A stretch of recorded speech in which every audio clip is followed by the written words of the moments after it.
गाड़ियों पर जीएसटी कटौती से ग्राहकों को तो फायदा होगा, लेकिन ये कटौती शुरुआत में कई कार डीलर्स पर भारी पड़ रही है। डीलर के पास कंपनियों से जीएसटी की पुरानी दरों पर खरीदा हुआ स्टॉक पड़ा हुआ है और अब उन दरों पर ग्राहक उनसे गाड़ियां नहीं खरीद रहे। इस वजह से डीलर्स को घाटा होने की आशंका है। एक रिपोर्ट के मुताबिक डीलर्स को पुराने स्टॉक पर करीब 2500 करोड़ रुपए का नुकसान हो सकता है।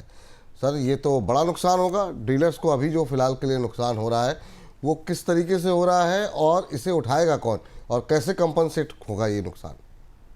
विपुल जी, ऑटो डीलर्स की समस्या पिछले 1 साल से बुरी तरह फंसी हुई। कारें नहीं बिकती, इन्वेंट्री पाइल्ड अप है और अब जीएसटी ने, जो कि उपभोक्ताओं की दृष्टि से आपको अच्छा फैसला समझ में आ रहा है, कार की कीमतें कम करने की घोषणा कंपनियों ने कर दी है जो 22 सितंबर के बाद लागू होंगी। ये सब अच्छी खबरें हैं, पर जो डीलर्स के पास इन्वेंट्री पड़ी हुई है और बड़ी इन्वेंट्रीज हैं, क्योंकि हम लगातार इस कार्यक्रम में बात करते रहे, आपको याद होगा कि डीलर्स के पास 55 दिन की 60 दिन तक की इन्वेंट्री पड़ी हुई है पिछले सीजन की, वो कैसे हल होंगी? और वहां जो सबसे बड़ी दुविधा आ रही है वो ये आ रही है कि डीलर्स ने जो कारें या जो वाहन, चाहे वो 2 व्हीलर हो या 4 व्हीलर हो या बड़े वाहनों खरीद रखे हो, उनके सबके ऊपर कंपेंसेशन सेस पे किया है और पुराने रेट पर जीएसटी पे किया है।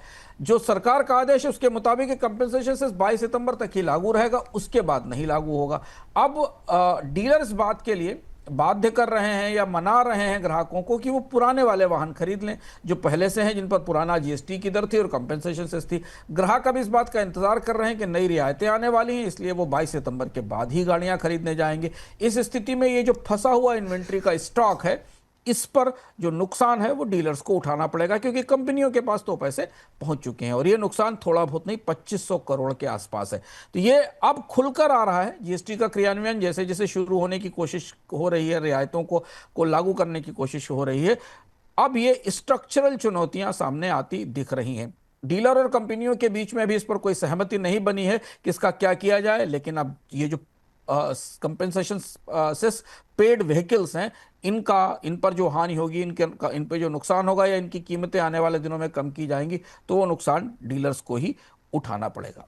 जी, इस बीच एफएमसीजी कंपनियों को केंद्र सरकार से बड़ी राहत मिली है। अब कंपनियां पुराने जीएसटी के तहत अनबिके सामान का एमआरपी दिसंबर के अंत तक बदल सकेंगी। हालांकि कंपनियों को प्रोडक्ट पर पुराना एमआरपी भी दर्शाना होगा और साथ में नया एमआरपी भी लिखना होगा। कंपनियों को दोनों एमआरपी की जानकारी उपभोक्ताओं, डीलर्स और डिस्ट्रीब्यूटर को देनी होगी। सर, ये क्या व्यवस्था हो रही है सर एमआरपी को लेकर के? अभी ये बड़ी पेचीदगी है और ग्राहक इसे कैसे समझ पाएंगे ये पता नहीं है।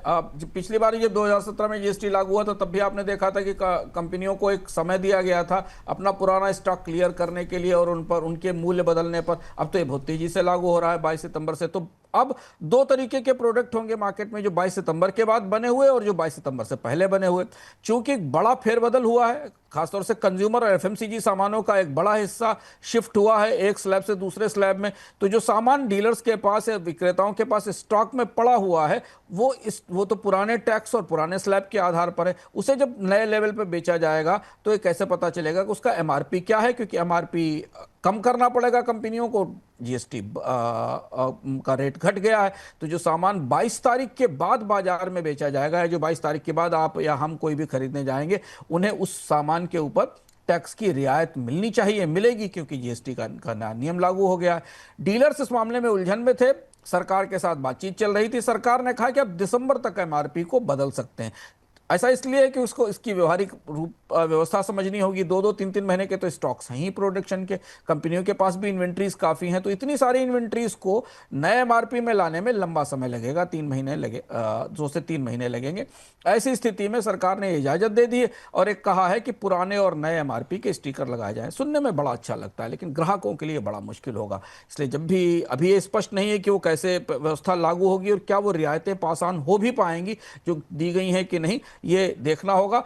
ग्राहक इस मामले में उनकी चतुरता की, उनकी समझ की ज़रूरत होगी कि जब वो सामान खरीदने जा रहे हों तो वे ध्यान रखें कि सामान की पैकेजिंग डेट कब की है, वो ये देखें कि पुरानी है या नई है, और वो दोनों एमआरपीज़ का मिलान जरूर करें कि पिछला एमआरपी कितना था किसी प्रोडक्ट का और क्या वास्तव में उन्हें जिस नए एमआरपी पर सामान दिया जा रहा है उसमें वो जीएसटी की रियायत शामिल है जिसकी घोषणा की गई थी। पर इस पूरी व्यवस्था को सुचारू होने में, सामान्य होने में 2 से 3 महीने का समय तो लगेगा ही।